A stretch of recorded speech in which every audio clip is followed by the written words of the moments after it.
Je parlerai aujourd'hui de Toutankhamon. Et on peut se demander pourquoi parler de Toutankhamon aujourd'hui. Plusieurs raisons à cela. Une première raison est que nous sommes en 2022 et que 2022 marque le centenaire de la découverte de la tombe de Toutankhamon par Howard Carter en 1922. Une deuxième raison est que nous sommes en 2022 et que 2022 marque le deuxième centenaire du déchiffrement des hiéroglyphes par Champollion. Donc 2022 est une année égyptienne aussi, si l'on peut dire. Une autre raison aussi est que les exposés que je propose me sont souvent inspirés par une exposition que j'ai vue. Et il y a eu une exposition à Paris en 2019, j'en parlerai tout à l'heure. Mais il y avait eu à Paris aussi, en 1967, une exposition Toutankhamon qui avait remporté un très grand succès. Et il se trouve que j'ai vu ces deux expositions, celle de 2019 et celle de 1967. Toutankhamon est un roi égyptien qui a régné au XIVe siècle. On pense qu'il est mort en 1327 avant Jésus-Christ, peut-être à l'âge de 18 ou 19 ans. Il a été enterré dans une tombe de la Vallée des Rois, et voilà à peu près tout ce qu'on sait de lui. Le paradoxe qu'incarne Toutankhamon est qu'il a été roi d'Égypte, que ce n'est pas du tout un souverain important dans l'histoire de l'Égypte, mais que aujourd'hui, au début du XXIe siècle, c'est le souverain égyptien le plus connu. Nous ne devrions pas connaître le nom de Toutankhamon, pas plus que nous connaissons le nom des 344 autres pharaons égyptiens. Évidemment, il y a eu de grands souverains, des gens comme Sésostris III, Thoutmôsis III, Amenphis III, Ramsès II, mais pas Toutankhamon. Ce nom ne devrait pas être connu de nous, et pourtant nous le connaissons. Le roi d'Égypte porte plusieurs noms, il porte 5 noms en fait, qui sont à la fois des noms à valeur religieuse et idéologique et des noms à valeur personnelle. Le premier de ces noms, c'est le nom d'Horus. On voit ici le déterminant qui représente le faucon d'Horus. Le nom d'Horus, qui dans le cas de Toutankhamon est celui qui complète la création du Tout-Puissant. Il y a un deuxième nom qui est le nom de Nepti, le nom des deux maîtresses. On voit les deux maîtresses ici, qui sont le cobra et le vautour. Le Nepti, dans le cas de Toutankhamon, c'est celui dont les lois sont parfaites, qui pacifie les deux terres et apaise tous les dieux. Il y a le nom d'Horus d'or, le faucon perché. L'Horus d'or, c'est le souverain de l'ordre qui satisfait les dieux, celui qui porte les insignes royaux, qui rassemble les deux terres. Et puis, il y a les deux noms les plus importants, le nom de Nesubiti, le nom de couronnement. Le nom de couronnement qui est introduit par ces deux signes hiéroglyphiques, le jonc et l'abeille. Celui qui appartient au jonc et à l'abeille, ça veut dire le roi du nord et du sud. Son nom est Ré et le maître des manifestations. Et enfin, le nom de naissance, le nom de fils de Ré, le nom de fils de Ré, donc introduit par ces deux signes. Le nom de fils de Ré, dans le cas de Toutankhamon, est image vivante d'Amon, Toutankhamon. Toutankhamon pour le nom de naissance, le deuxième nom de naissance, nous verrons, de Toutankhamon, et Nebkhéperouré pour le nom royal de Toutankhamon, pour son nom de couronnement. Donc, nous ne devrions pas connaître ce nom, sauf si nous étions égyptologues, bien sûr. Nous ne devrions pas le connaître, nous le connaissons quand même. Alors, pourquoi? Eh bien, il y a plusieurs arguments pour expliquer ça. D'abord, il faut se pencher sur les circonstances de la découverte de la tombe. En 1922. La tombe est découverte en 1922, mais elle n'est ouverte qu'en 1923, en février 1923. On verra pourquoi. Et cela déclenche évidemment une sorte de curiosité à l'échelle planétaire, curiosité pour cette tombe inviolée depuis près de 3400 ans.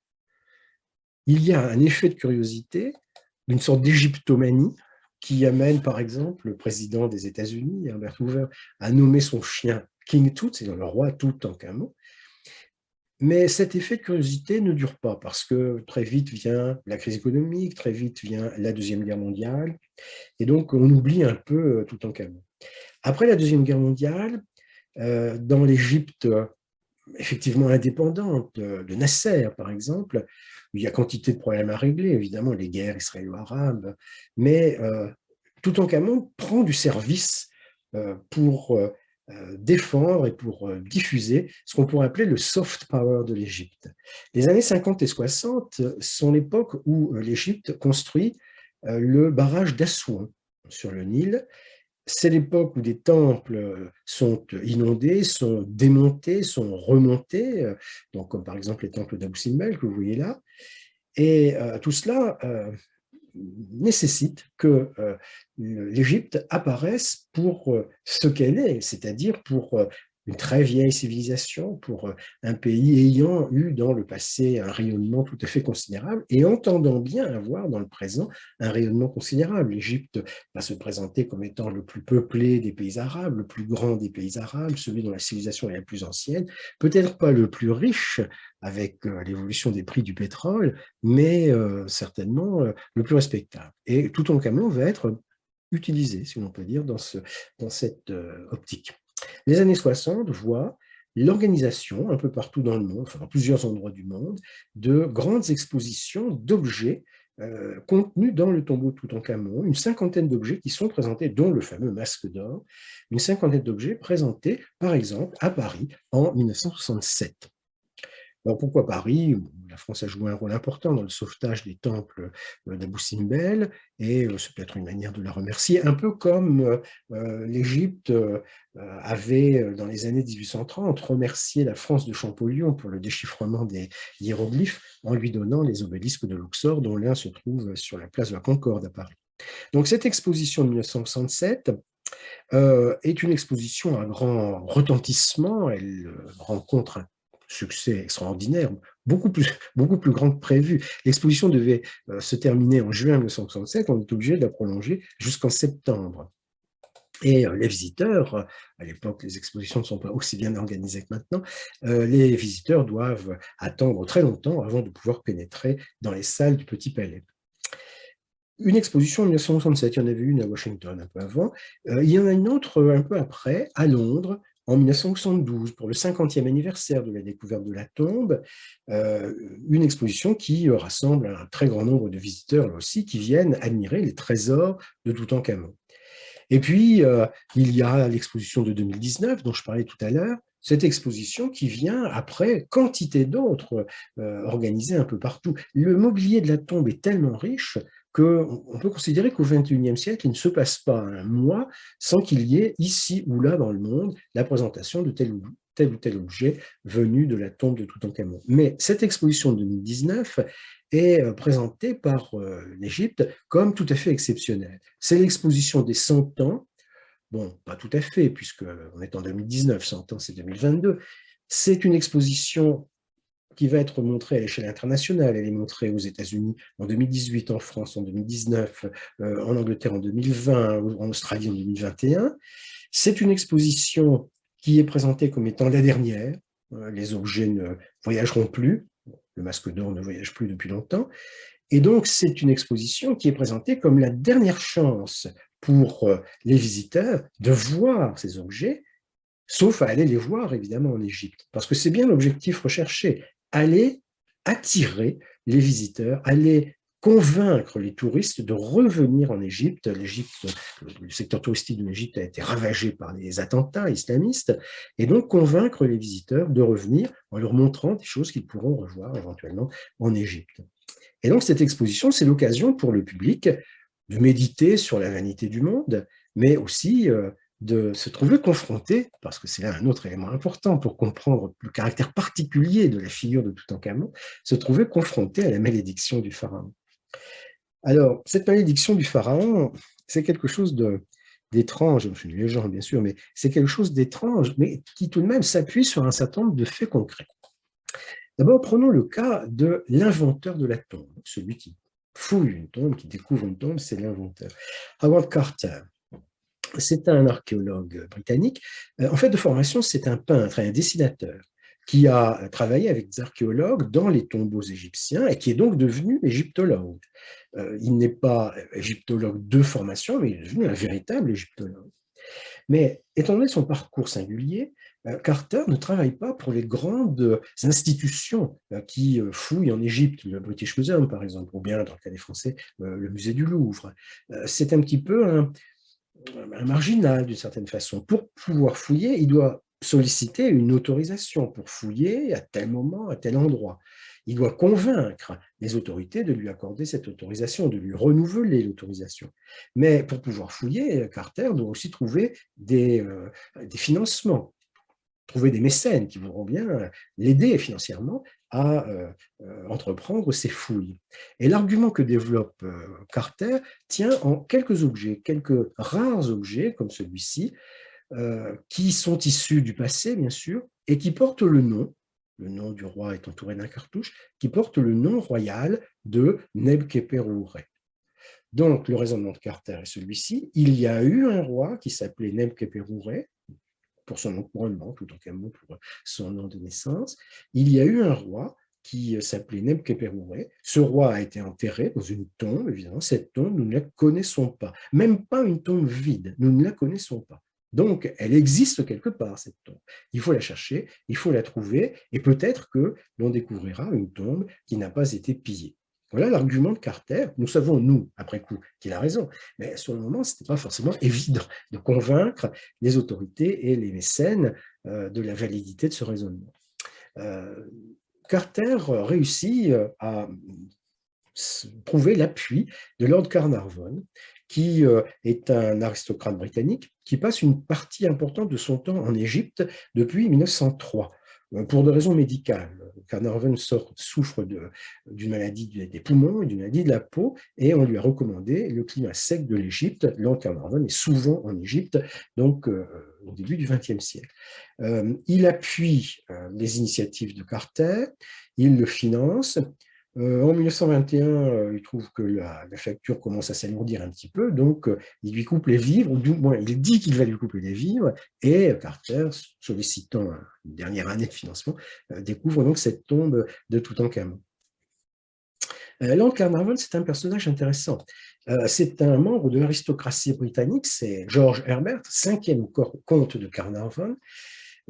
C'est un personnage qui est doté d'une immense fortune. Il possède plusieurs domaines fonciers, dont l'un à écrire qui s'étend sur 36 000 acres, c'est-à-dire 330 fois la superficie de la cité du Vatican.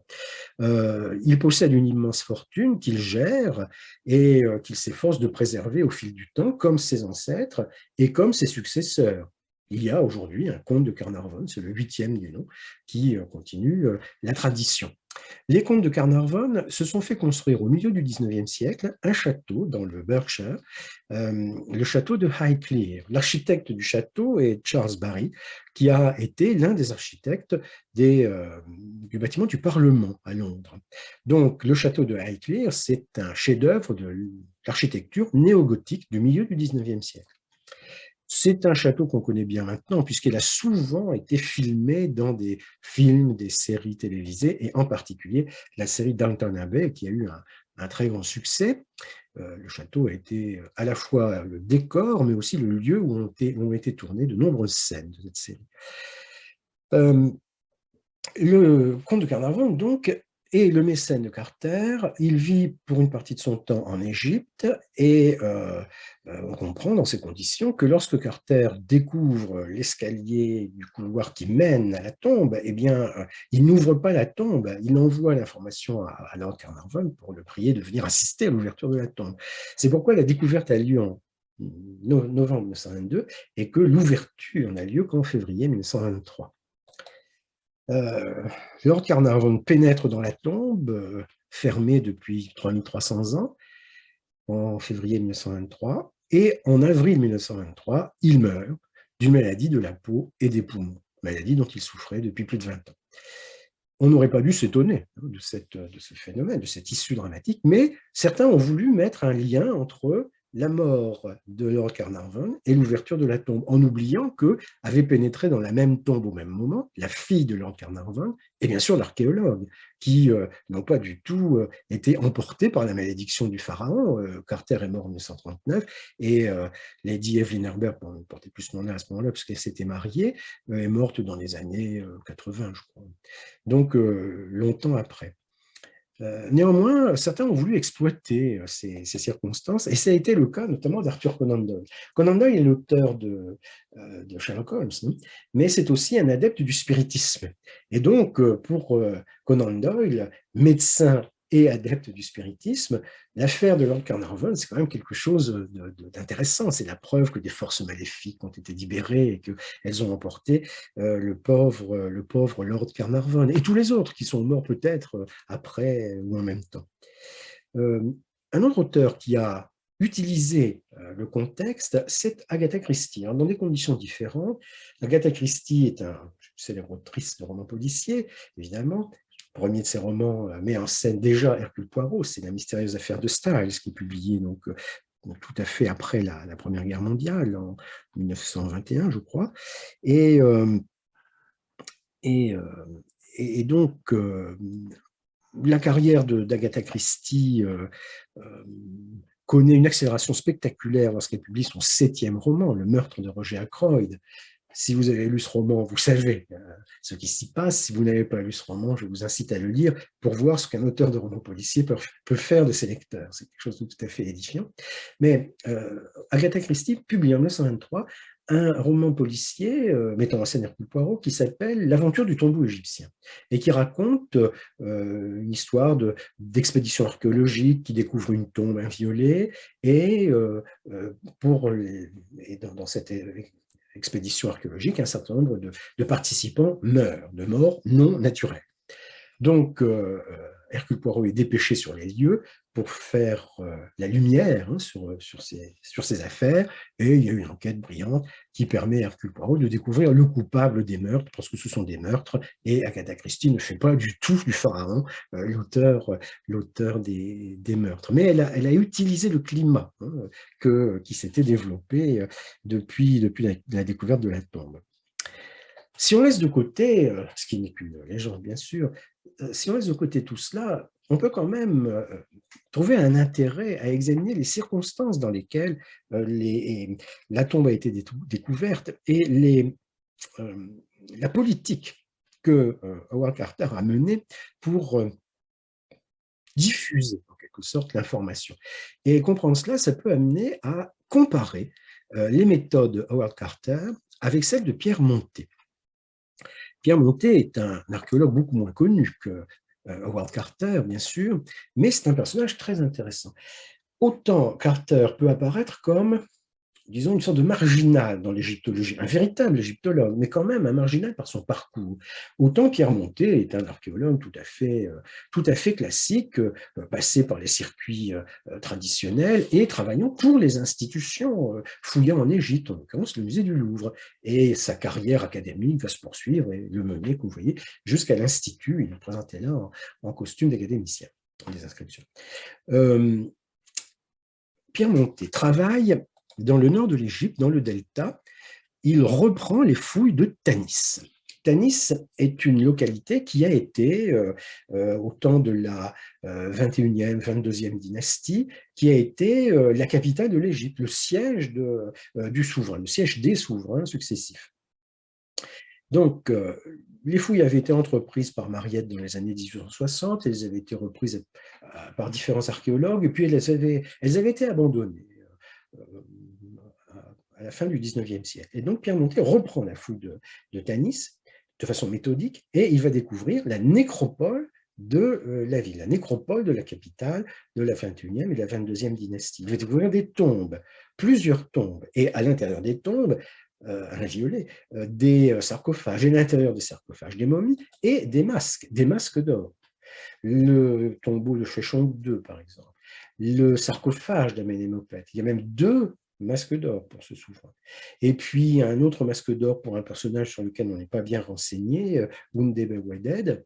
Et puis finalement, bien sûr, le tombeau de Psoussénès Ier avec ce merveilleux masque d'or, donc ressemblant quand même beaucoup à celui de Toutankhamon. Un petit peu différent, il n'y a pas d'incrustation de verre bleu, et un peu différent parce que ici, vous n'avez pas les 2 maîtresses, vous n'en avez qu'une. Les 2 maîtresses, c'est l'Égypte nord et l'Égypte sud, la haute et la basse Égypte. Ici, nous n'avons que l'emblème de la basse Égypte, parce que l'Égypte est divisée et que Psoussénès ne règne pas sur le sud, mais sur le nord. Quoi qu'il en soit, nous avons affaire à un archéologue qui est donc béni des dieux, mais qui n'a pas du tout le même succès, la même notoriété que Carter. Pourquoi? Pierre Montet publie le résultat de ses fouilles dans des revues scientifiques. Pierre Montet est un savant. Il publie le résultat de ses travaux dans des revues scientifiques qui ont une audience parmi les spécialistes, mais pas au-delà du cercle des spécialistes. Lorsque Pierre Montet s'adresse au grand public, et il le fait en 1946, il écrit une vie quotidienne en Égypte au temps des Ramsès, qui a un grand succès, qui est tout à fait qui est excellent, bien sûr, mais qui ne porte pas sur les fouilles que Pierre Montet a réalisées à Tanis. Donc, il ne parle pas des découvertes qu'il a faites. Et il faut attendre la fin du XXe siècle pour que le collaborateur de Pierre Montet publie une synthèse à l'usage du grand public, donc la découverte des trésors de Tanis, et pour que la fille de Pierre Montet publie vraiment à l'extrême fin du XXe siècle la correspondance de Pierre Montet dans laquelle celui-ci raconte les modalités de ces découvertes. Donc, une politique de communication, si l'on peut dire, qui n'a pas du tout les mêmes effets que celle que mène Carter au même moment. Rappelons que Carter découvre une tombe et un masque d'or, Pierre Montet découvre 7 tombes et 5 masques d'or. Et dont l'un, quand même, on peut dire des autres qui sont peut-être pas aussi beaux que celui de Toutankhamon, mais celui-là, il ressemble beaucoup. Donc, comment expliquer cette différence? Howard Carter découvre la tombe de Toutankhamon en novembre 1922. Il va la fouiller méthodiquement. C'est une tombe qui est remplie d'objets, on va en parler tout à l'heure. Il va la fouiller méthodiquement, donc il lui faut du temps pour la fouiller. Le masque d'or, par exemple, n'est découvert qu'en octobre 1925. Lord Carnarvon n'a jamais vu le masque d'or, il est mort en avril 1923. Donc, il faut du temps pour tout cela, c'est-à-dire que sur le site, sur le chantier de fouille, qui est ouvert donc pendant des années, la plupart du temps, il ne se passe rien. La plupart du temps, il ne se passe rien. Et donc, il y a quelques journalistes qui sont venus en 1923 à la une New York Times, comme vous l'avez vu, mais on se fatigue vite, on s'ennuie vite. Et donc, on est à la recherche de toutes les informations, de tous les potins, de tous les ragots éventuellement, qui peuvent être connus. Et Carter va exploiter cette situation, cette espèce d'attente, en diffusant des informations, en cajolant, si l'on peut dire, les journalistes, et en se présentant comme une sorte de génie méconnu, qui, pendant très longtemps, n'a pas eu d'autorisation pour fouiller, ce qui n'est pas vrai, pendant très longtemps, n'a pas eu de financement, ce qui n'est pas vrai, et qui a fini, in extremis, par découvrir un trésor exceptionnel. Donc, c'est cette figure de Howard Carter que celui-ci sculpte méthodiquement et fait passer auprès des médias. Médias qui, par ailleurs, sont en plein bouleversement, sont en pleine transformation. La presse dans l'entre-deux-guerres, c'est une presse qui devient une presse illustrée. On a trouvé moyen d'imprimer des photos, et il y aura même des photos en couleur qui vont apparaître à la fin de la période. Et donc, Carter sait cela, et donc il a une politique de communication qui est tout à fait maîtrisée.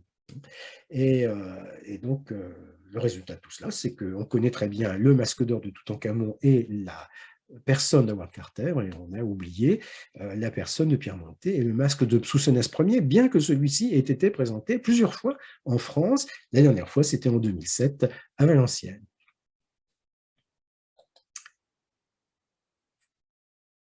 Nous pouvons maintenant parler de la tombe,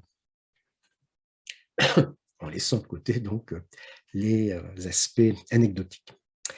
Cette tombe présente quelques caractéristiques originales. On peut dire que c'est une tombe étrange. C'est une tombe royale, parce qu'il y a un roi à l'intérieur, mais c'est une tombe quand même étrange. Alors, qu'est-ce que c'est qu'une tombe? Une tombe royale dans l'Égypte ancienne.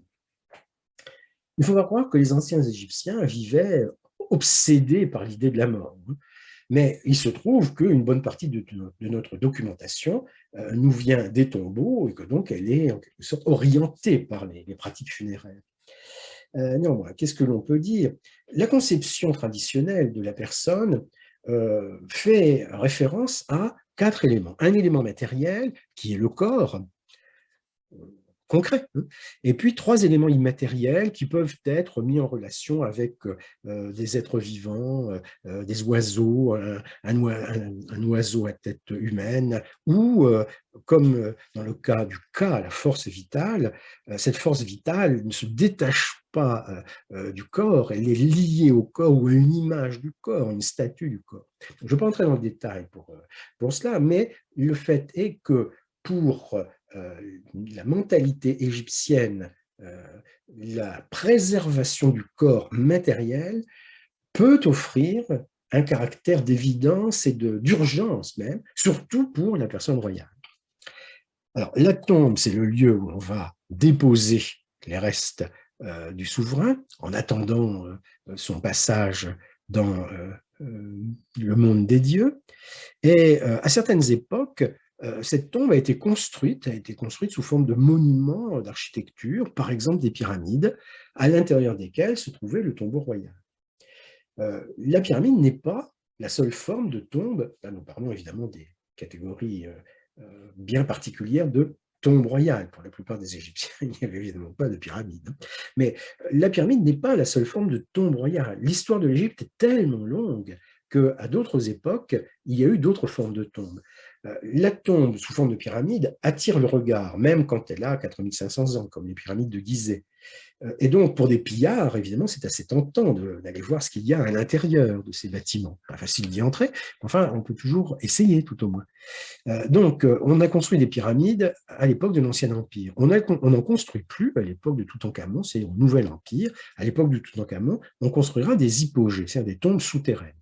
La tombe souterraine, une fois qu'elle a été fermée, disparaît, ne se remarque plus, peut être oubliée pendant 3300 ans, comme ça a été le cas de la tombe de Toutankhamon. À l'époque de Toutankhamon, dans les dynasties qui précèdent et celles qui suivent, les tombeaux royaux sont installés dans la vallée des rois. Cette petite carte vous montre à quel endroit ils peuvent être. Vous avez ici la tombe 62, qui est la tombe de Toutankhamon, celle que l'on voit là, justement. Donc, le symbole, c'est KV, Kings Valley 62, donc c'est tout pour la référence de la tombe. Et puis, vous avez là quelques autres tombes pour les prédécesseurs ou les successeurs de Toutankhamon. À partir de la 20e, la 21e dynastie, les tombeaux royaux sont installés à Tanis, là où Pierre Montet les a découverts dans l'entre-deux-guerres. Alors, la tombe de Toutankhamon, elle est donc ouverte en 1923, elle va être fouillée méthodiquement, mais elle est quand même tout à fait particulière dans la mesure où elle est encombrée d'une masse extraordinaire d'objets. Et cela se voit dès que l'on pénètre dans la tombe. Ici, c'est le couloir d'accès, celui-là même qui est découvert en novembre 1922, et on entre donc dans ce que Carter a appelé l'antichambre. Éventuellement, on peut aller dans l'annexe, puis ensuite il y a la chambre funéraire, puis le trésor. Donc, dès l'entrée dans l'antichambre, on est environné d'objets qui sont amoncelés, superposés, et qui donnent l'impression d'un fouillis considérable. Donc, la première tâche de Carter et de ses assistants a été de numéroter tout cela, d'établir la liste, d'établir un cadre de classement, une liste qui a été composée et enrichie au fil du temps. On a fini par avoir 2099 numéros pour le mobilier de la tombe. Évidemment, on n'a pas donné un numéro précis pour chaque boîte de nourriture que l'on voit là. C'est un ensemble de boîtes de nourriture, bien sûr. Donc, le nombre d'objets individuels est bien plus élevé que 2099. La comparaison du contenu de l'antichambre et de l'annexe a laissé à penser à Carter que la tombe avait été ouverte après l'inhumation du roi. Cela se voit d'ailleurs sur les sceaux en argile qui avaient été fixés sur la tombe, sur la porte. Ces sceaux portent des noms postérieurs à la période de Toutankhamon. Donc la tombe avait été ouverte et refermée. Des pillards, peut-être, qui sont entrés dans l'antichambre, mais qui n'ont pas percé le mur qui sépare l'antichambre de la chambre funéraire. Donc la tombe a été ouverte, mais pas à proprement parler pillée, pas à proprement parler violée. Quoi qu'il en soit, c'est une tombe qui a une particularité quand même visible, c'est que pour une tombe royale, c'est une tombe de petite taille. Et c'est ce qui explique qu'elle soit tellement encombrée de tous ces objets. C'est une tombe de petite taille pour une tombe royale, et c'est une tombe qui pose problème, au fond. Comment peut-on expliquer ça?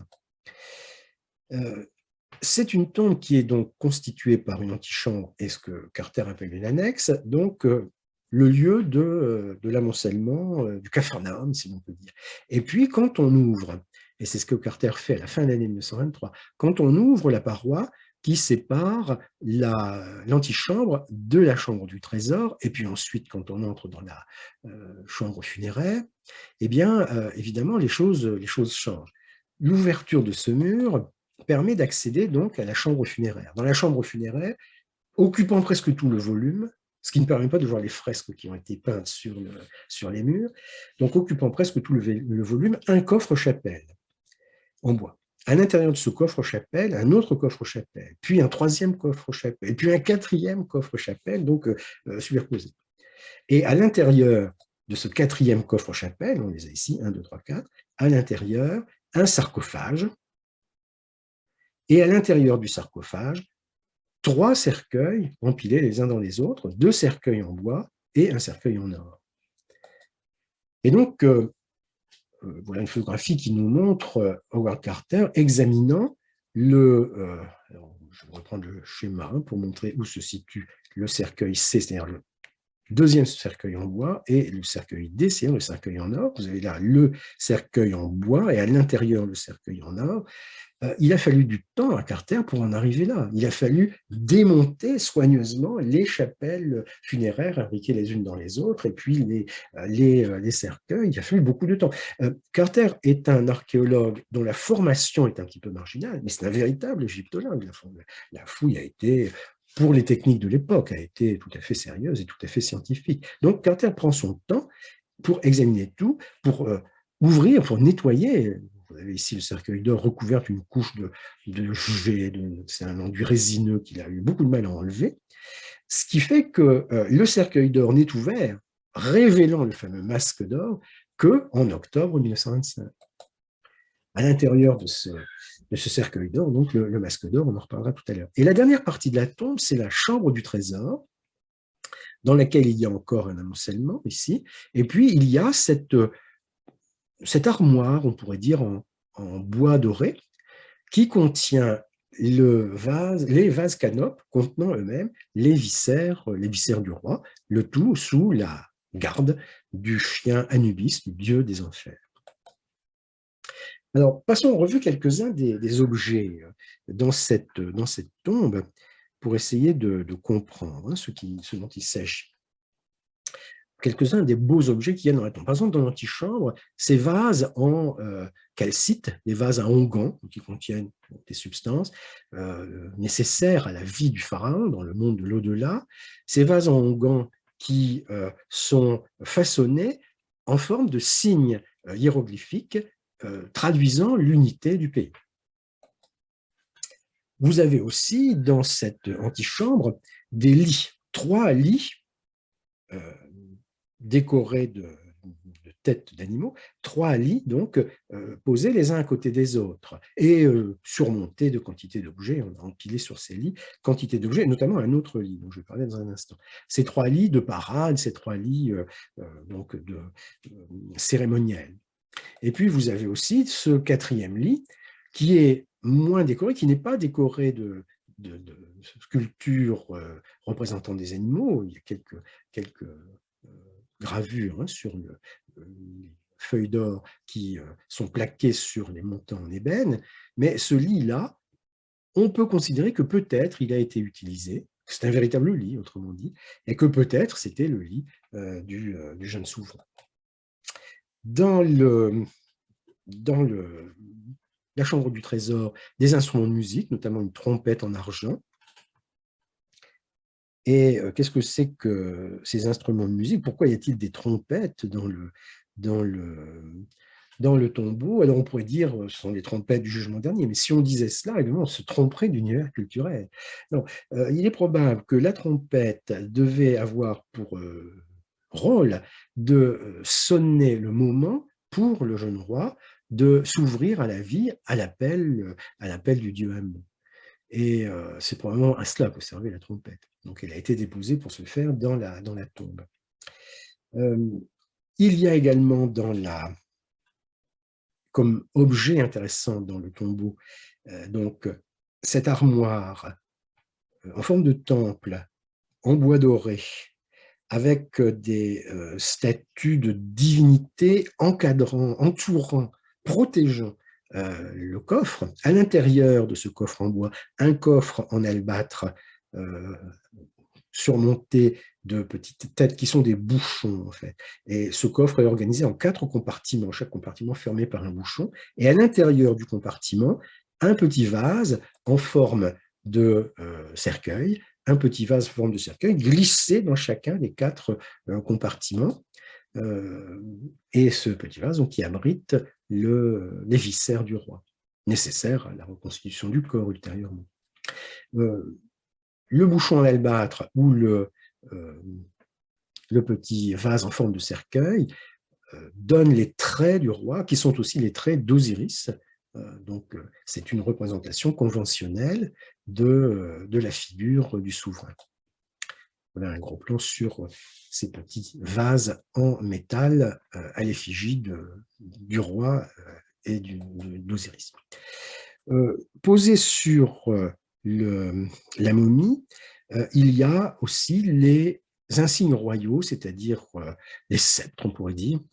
Le sceptre royal, qui est donc le fouet, symbole de la royauté du Sud, ici, et le crochet, symbole de la royauté du Nord. Ce sont des emblèmes traditionnels qui sont utilisés dans les pratiques funéraires, on les trouve dans les tombeaux, mais qui étaient utilisés aussi probablement dans certaines cérémonies organisées. Il y a une cérémonie qui s'appelle le Cène, par exemple, qui consiste périodiquement à renouveler la fonction divine du roi, et le roi devait détenir ces sceptres pour pouvoir participer valablement à la cérémonie. On a trouvé dans le tombeau aussi, dans la chambre funéraire, un éventail. Alors, imaginons que sur cet éventail sont fixées des plumes d'autruche. Autrement, on n'évente rien du tout. L'éventail, d'ailleurs, on le voit représenté ici. Un éventail montrant une scène de chasse.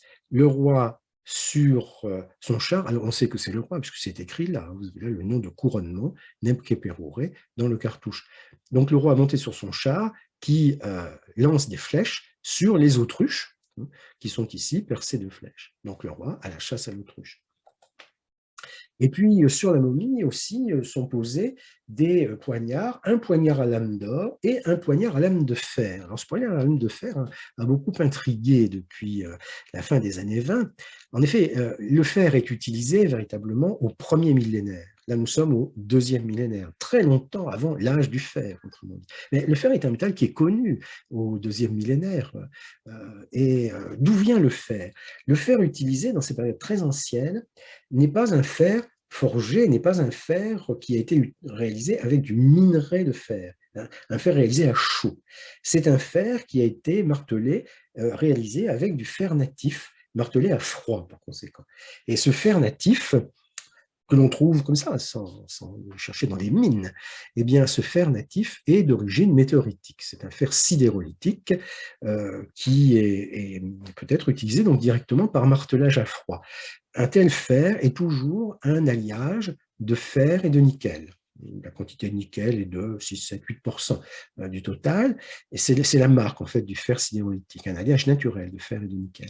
Et c'est le cas pour la lame de ce poignard. Alors, autre objet encore évidemment tout à fait intéressant, le cercueil. Alors, le troisième cercueil, le cercueil en or, qui est à l'intérieur d'un cercueil en bois, lui-même à l'intérieur d'un cercueil en bois également. Cercueil en or, c'est une feuille d'or de quelques millimètres d'épaisseur qui a été façonnée pour pouvoir abriter la momie royale. Et on a représenté évidemment les divinités venant protéger le souverain, lequel souverain est doté ici de ces emblèmes de pouvoir, de ces sceptres, le fouet qui est l'emblème de la royauté du Sud et le crochet, qu'on devine là derrière, qui est l'emblème de la royauté du Nord. Les objets sont dans le cercueil sur la momie, mais ils sont représentés sur le cercueil également.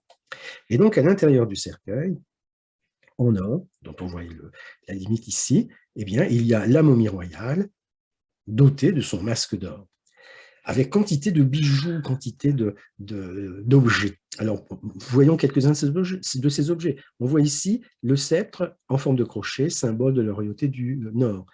On devine mal ici le sceptre en forme de fouet, excusez-moi, symbole de la royauté du Sud. Mais on voit bien, posé sur la poitrine, un bijou qui est un pectoral en forme de scarabée, on le verra tout à l'heure, et puis des bandelettes ici, il y en a d'autres sur la partie inférieure du corps qui portent des inscriptions qui sont à la gloire du roi et qui portent le nom du roi en particulier. Et donc le fameux masque d'or posé sur le visage.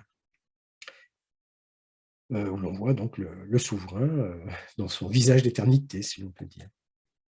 Alors, la momie est donc, ici c'est la présentation qui a été faite à Paris en 2019, la momie n'a pas été transportée, le masque d'or non plus. Mais tous les autres objets avaient été transportés, notamment les sceptres, notamment ces lanières qui portent des inscriptions. Et puis ici, sur le côté, on voit les poignards, donc à lame d'or et à lame de fer. Donc les noms du roi sont représentés sur ces bandelettes, Nebkepéroué, Ré est le maître des manifestations, c'est le nom de couronnement, le nom royal de Toutankhamon. Et voilà le pectoral, donc le scarabée et les ailes. Pectoral, donc un bijou extraordinaire en or, en argent, en diverses pierres dures. Pectoral qui est en forme du nom royal de Toutankhamon, c'est-à-dire les 4 éléments qui constituent, les 4 signes hiéroglyphiques qui constituent le nom de Toutankhamon posé sur la momie de Toutankhamon. Donc, aucun doute, il s'agit bien de la momie de Toutankhamon. Le roi est identifié, mais la momie royale est déposée dans une tombe qui n'est peut-être pas à la hauteur du personnage. Que sait-on de Toutankhamon? Les textes ne nous apprennent rien sur Toutankhamon, rien sauf son nom. Ce qui est déjà intéressant parce que 5 noms pour le roi, mais ce roi-là a eu un nom de naissance, Toutankhaton, qu'il a troqué pour un autre nom de fils de Ré, Toutankhamon. Ça, c'est quelque chose de tout à fait étonnant, tout à fait original. Il faudra expliquer, bien sûr, pourquoi. Que sait-on du personnage? Ce que l'on sait du personnage, c'est ce que l'on voit dans la tombe. La momie a été conservée et c'est bien pour une momie, évidemment, et elle a été étudiée avec les techniques actuelles de médecine légale, et on a donc pu en tirer un certain nombre d'observations. D'abord, on a pu reconstituer le visage. Évidemment, il y a là pas mal je dirais, de conventions, pas mal de choix, peut-être d'arbitraire. Mais enfin, on ne peut pas nier que la reconstitution d'un visage, même si c'est arbitraire, humanise un petit peu, vient donner de l'épaisseur à une image et à un portrait qui autrement serait quand même un peu abstrait. Ce que l'on peut dire de Toutankhamon, c'est qu'il y a dans sa tombe une bonne centaine de cannes. Certaines de ces cannes sont des cannes de parade, des cannes cérémonielles, mais quelques-unes portent des traces d'usure. Donc, on peut penser que Pharaon boitait. Et l'analyse des restes mortuaires corrobore cette constatation. On peut remarquer aussi que des analyses d'ADN ont été réalisées, bon, là aussi avec une certaine prudence pour les conclusions, mais tout de même, on peut remarquer que dans les tombes de la vallée des rois, qui datent du milieu du XIVe siècle, il y a quelques souverains qui ont été enterrés et dont on a les noms, dont on a aussi les momies. Alors, ces momies ont parfois été déplacées, mais enfin, on peut les identifier. Le nom du souverain est écrit sur la momie, bien souvent. Et donc, on peut ainsi voir qu'il y a une momie qui a été déposée dans la tombe KV35, Kings Valley numéro 35. Dans cette tombe, il y a 2 autres momies qui avaient été déposées aussi. Il y a une autre tombe qui comporte, donc KV55, qui comporte d'autres momies. Et puis la tombe KV62, qui est la tombe de Toutankhamon. Donc, en analysant les traces ADN de ces différentes momies, on a pu reconstituer cet élément de généalogie.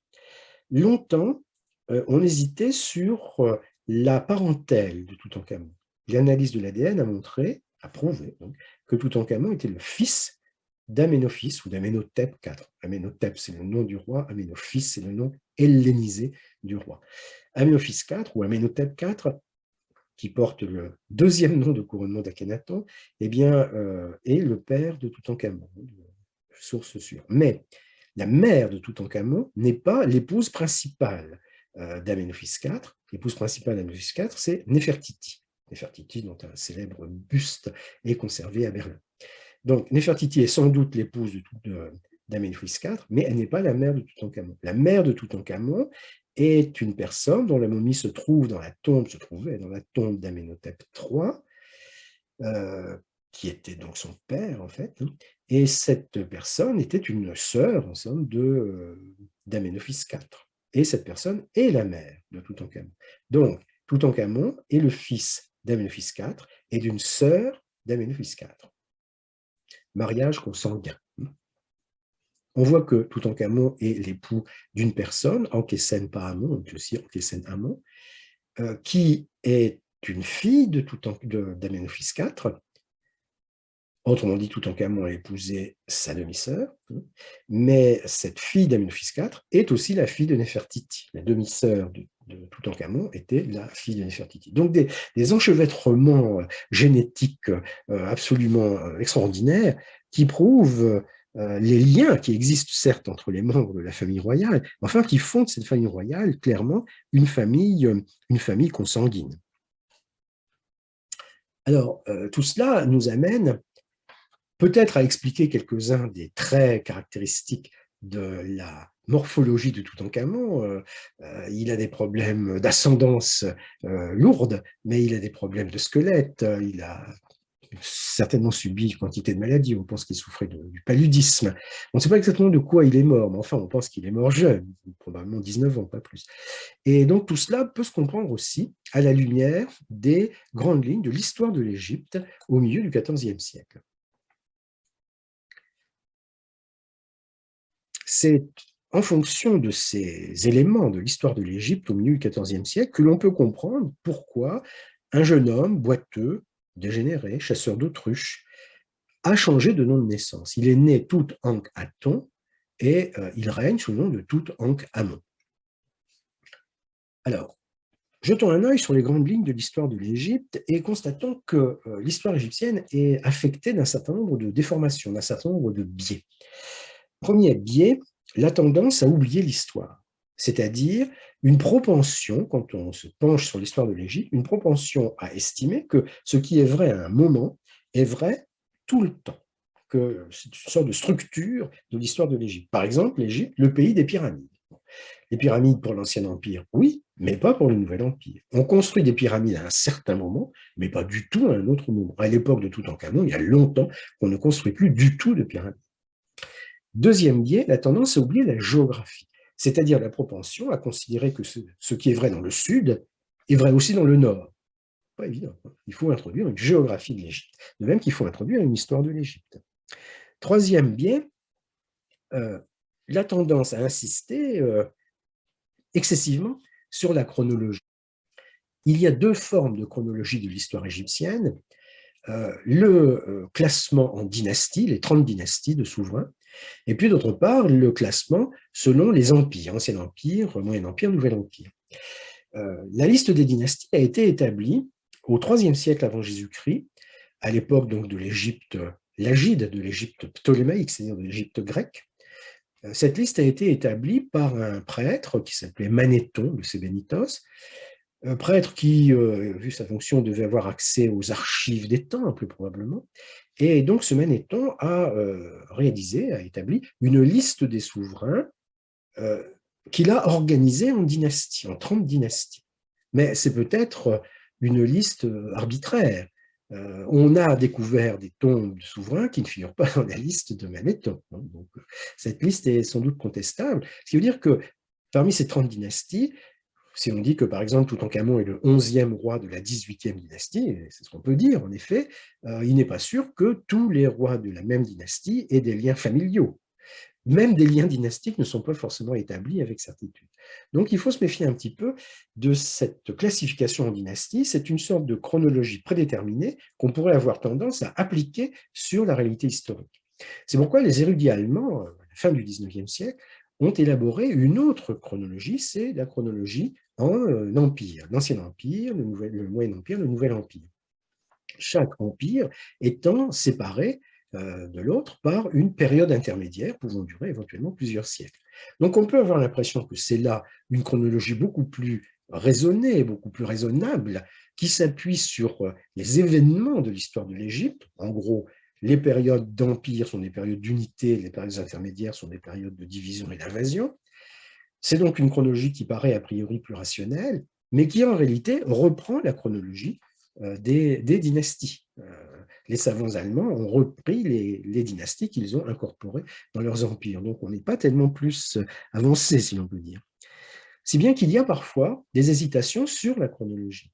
Les dates que j'ai données pour Toutankhamon, que je vais donner ensuite pour son père, sont des dates qui sont acceptées aujourd'hui, mais qui n'ont pas toujours été et qui sont parfois un petit peu incertaines.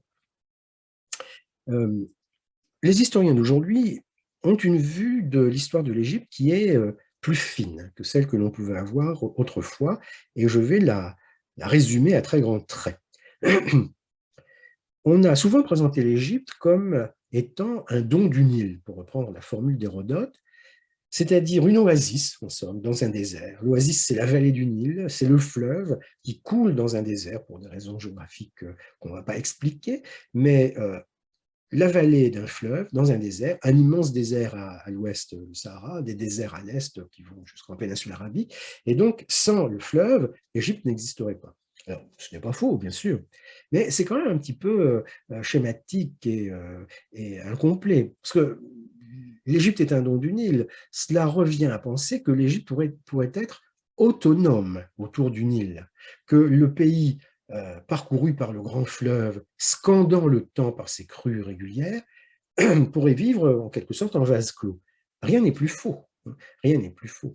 L'Égypte, bien sûr, a de l'eau, c'est le fleuve. L'Égypte, bien sûr, a de la terre que le fleuve vient enrichir en limon chaque année. L'Égypte a la population peut cultiver le sol et produire du blé, très bien, ça, on peut vivre en vase clos comme ça. Mais pour le reste, en Égypte, il n'y a pas de matière première. Il n'y a pas de bois, ou très peu. Ou du bois d'œuvre, par exemple, il n'y en a pas beaucoup. Il n'y a pas de métaux. Donc, si l'on veut de l'or, eh bien, il faut faire venir du sud, du Soudan, de Nubie. Si l'on veut du cuivre, il faut faire venir du nord, de Chypre, par exemple. Si l'on veut du bois, il faut faire venir du nord aussi, du Liban, par exemple. Et donc, il faut se représenter l'Égypte plutôt que comme une oasis autonome au milieu du désert, il faut se la représenter comme un pays ouvert sur le reste du monde et entretenant des relations commerciales avec le reste du monde. Et donc distinguer deux Égyptes, une Égypte du Nord plutôt ouverte sur la Méditerranée, sur le Moyen-Orient, et une Égypte du Sud plutôt tournée vers la Nubie, vers le Soudan. Et puis le centre, tiraillé entre le Sud et le Nord éventuellement. Donc, il faut se représenter l'Égypte, en somme, comme polarisée selon les époques autour de Thèbes, la capitale du Sud, qu'on appelle aujourd'hui Luxor, ou bien à d'autres époques plutôt autour de Memphis, Memphis qui se situe près de ce qui est aujourd'hui le Caire. Le Caire apparaît à l'époque arabe, donc au 7e siècle de notre ère. Et donc, ces deux foyers, Memphis et Thèbes, qui sont les deux pôles d'organisation de l'Égypte. C'est pourquoi, au fond, la titulature royale résume bien, en fait, la dynamique de l'Égypte, de l'histoire de l'Égypte. La titulature royale est double, si l'on peut dire. Le roi est le maître des deux terres, le roi du sud et du nord, celui qui appartient au jonc et à l'abeille. Et cette titulature royale résume bien les dynamiques de l'histoire de l'Égypte. Et la religion égyptienne aussi abonde en rituels de régénération, d'équilibre, de garantie, qui traduit bien l'idée que l'histoire de l'Égypte est un équilibre instable, que c'est un champ de force en quelque sorte, parfois instable. Une autre dynamique de l'histoire égyptienne, c'est la dynamique de la guerre et de la paix. tous les souverains ont dû maintenir l'ordre sur les pistes commerciales pour garantir les approvisionnements. Tous les souverains ont lutté contre les pillards.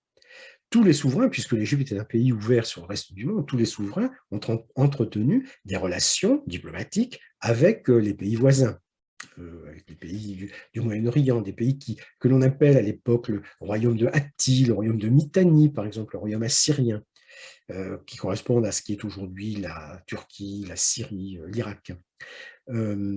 Donc, il y a une diplomatie égyptienne. Pharaon entretient des relations diplomatiques avec les souverains des pays voisins. Et il y a aussi la nécessité de maintenir l'ordre sur les routes, maintenir l'ordre aux frontières, et la tentation, à certaines époques, pour le roi, d'entretenir des garnisons à l'extérieur de l'Égypte, entretenir des postes de soldats à l'extérieur de l'Égypte pour assurer, en quelque sorte, la protection du pays. Prenons par exemple les relations entre l'Égypte et le Moyen-Orient. Ces relations entre l'Égypte et le Moyen-Orient, compte tenu de ce qu'est la géographie de la région, eh bien, cela implique que l'on circule essentiellement sur le littoral ici. La bande de Gaza, comme nous disons aujourd'hui, hein, c'est un lieu de passage à l'époque pharaonique comme par la suite. Pourquoi? Parce qu'on est en fait dans un milieu désertique, mais à Gaza, il y a une nappe phréatique. Et donc, il y a de l'eau. Et par conséquent, on peut vivre. Donc, garantir les accès à l'Égypte, cela implique que le souverain, parfois, est tenté d'entretenir des garnisons. Un roi comme Sésostris III, par exemple, va entretenir des garnisons loin vers le sud. Un roi comme Ramsès II ou Thoutmôsis III, ces deux souverains, 18e et 19e dynastie, enfin 18e pour Thoutmôsis III et 19e pour Ramsès II, vont évoluer, vont même parfois aller combattre jusqu'au Moyen-Orient et remporter des victoires, ou la plupart du temps, parfois des défaites. Donc, entretenir des garnisons, peut-être établir la mainmise de l'Égypte sur des régions entières, cela peut se nommer une tentation impériale. C'est vrai qu'au XIVe siècle, à l'époque de Thoutmôsis III ou d'Amenophis III, on peut penser qu'il existe un empire égyptien. Et à l'époque d'Amenophis IV, et peut-être même de Toutankhamon, il existe un empire égyptien. Ce qui est un élément important dans le développement de l'Égypte. Alors, il se trouve qu'on est bien renseigné sur une période précise, qui est le règne d'Amenhotep IV, Amenophis IV, comme on dit en grec, Akhenaton. On va voir que c'est le deuxième nom de règne du souverain, qui est le père de Toutankhamon. Ce souverain règne, vous voyez, dans les années 1350, 1330 avant Jésus-Christ, donc un règne assez bref. Et cette période s'appelle la crise amarnienne. Amarnienne, comme Amarna, El Amarna, c'est le nom d'une bourgade où le pharaon a décidé de faire construire un palais, de faire construire une ville. Et donc, cette bourgade, quand on la pointe sur la carte, on voit où elle est située. Elle est située presque à mi-chemin entre Thèbes, capitale du Sud, et Memphis, capitale du Nord. Donc, dans un pays qui est tiraillé entre la propension à se tourner vers le Nord et la propension à se tourner vers le Sud, dans un pays où le souverain est le garant de l'équilibre, et le garant de la cohésion, au fond, d'un pays instable, on voit que le roi, donc Amenophis IV, eh bien, choisit d'établir ce qui pourrait être une nouvelle capitale, qu'il va appeler donc Akhet-Aton, une nouvelle capitale à mi-chemin entre les deux capitales traditionnelles. C'est là tirer l'enseignement finalement de la dynamique de l'histoire égyptienne que j'évoquais il y a un instant. Mais, chose intéressante aussi, le souverain, non content d'établir une nouvelle capitale, va aussi établir une nouvelle religion. Il va mettre de côté la religion pharaonique traditionnelle, alors que le roi est traditionnellement le garant de la religion, justement. Il va donc mettre de côté cette religion traditionnelle et promouvoir une religion nouvelle, la religion d'Aton. Et pour cela, il va nommer sa capitale Akhet-Aton. Il va changer son nom de règne, son nom de couronnement, Amenhotep. Il va prendre le nom d'Akhenaton. Et Aton, c'est donc le disque solaire. Dans cette religion nouvelle, il y a une caractéristique sur laquelle on insiste souvent, qui est le fait qu'il y a un Dieu unique. C'est un Dieu unique, le monothéisme. Tout cela nous parle beaucoup parce que nous sommes habitués à des religions monothéistes, judaïsme, christianisme, islam. Ici, nous sommes dans des périodes très très anciennes, bien plus anciennes que les religions monothéistes que je viens de nommer. Donc, il est préférable de dire que le Dieu que l'on va adorer ce Dieu-là. On ne se préoccupe pas de savoir s'il y a d'autres dieux, on va adorer ce Dieu-là.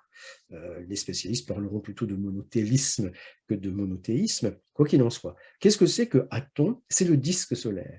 Le Dieu n'est pas mis en dehors du monde sensible, hein, ce n'est pas un Dieu transcendant, c'est un Dieu que l'on voit, euh, parce que c'est le disque solaire qui rayonne, qui envoie la lumière et la vie. Sur ce bas-relief, on a représenté les rayons du soleil comme dotés, vous voyez, au bout du rayon, comme dotés d'une main. Et cette main, parfois, brandit, apporte cette espèce de croix qui est le signe hiéroglyphique Ankh, Ankh que vous avez dans tout Ankh Amon. Ankh, c'est la vie. Tout Ankh Amon, c'est image vivante d'Amon. Donc, le disque solaire rayonne, apporte la lumière et la vie. Et on le glorifie et on adore pour cette raison-là. Le Dieu le Dieu solaire, donc le Dieu Aton, ne, ne parle pas, n'a pas envoyé de révélation particulière, n'a pas de préconisation particulière. Il rayonne et il apporte la vie. Donc le roi n'est pas le porte-parole du Dieu, ce n'est pas le prophète, il n'y a pas de prophète pour cette religion-là. Le roi va organiser des cérémonies, va organiser des rituels simplement. Et ce que l'on remarque aussi sur ce bas-relief, qui représente donc la famille royale, c'est-à-dire le roi Akhenaton, quelques-uns de ses enfants sont des filles ici, et puis son épouse principale, Néfertiti, le buste de Berlin coïncide très bien avec cette représentation. Et donc, l'esthétique de l'époque amarnienne est remarquable par la manière dont on représente le visage des personnages. Les traits sont étirés, le visage est émacié, la forme du corps est déformée, si l'on peut dire. C'est la manière originale de représenter le corps humain à l'époque donc d'Amenophis IV, à l'époque d'Akhenaton. Le problème est que Akhenaton meurt en 1336 et le culte d'Aton disparaît avec le roi. C'était le culte personnel, on pourrait dire, du roi. Une fois le roi mort, ce culte disparaît. En plus, la période dont nous parlons, le milieu du XIVe siècle, a été marquée par toute une série de crises. Il y a des défaites au Moyen-Orient, il y a même une épidémie, pense-t-on, à l'époque. Donc c'est assez difficile hein, de gouverner quand il y a épidémie et crise internationale. C'est ce que fait pourtant Akhenaton. Mais pour les Égyptiens de l'époque, tout cela est ressenti comme la manifestation de la désapprobation des dieux traditionnels. On a imposé un dieu nouveau et les dieux traditionnels sont là finalement et peut-être qu'ils prennent leur revanche. Les dieux traditionnels prennent leur revanche ou le clergé traditionnel prend sa revanche aussi. C'est une autre façon de voir les choses. Ce qui est sûr en tout cas, c'est que le règne d'Akhénaton a profondément bouleversé les équilibres de la monarchie égyptienne. La monarchie égyptienne de la 18e dynastie reposait sur des facteurs de stabilisation entre le nord et le sud, donc, comme j'ai expliqué tout à l'heure, et avec Akhénaton, on crée une nouvelle capitale qui se trouve donc au nord de Thèbes. Le pays est tiré vers le nord, en quelque sorte.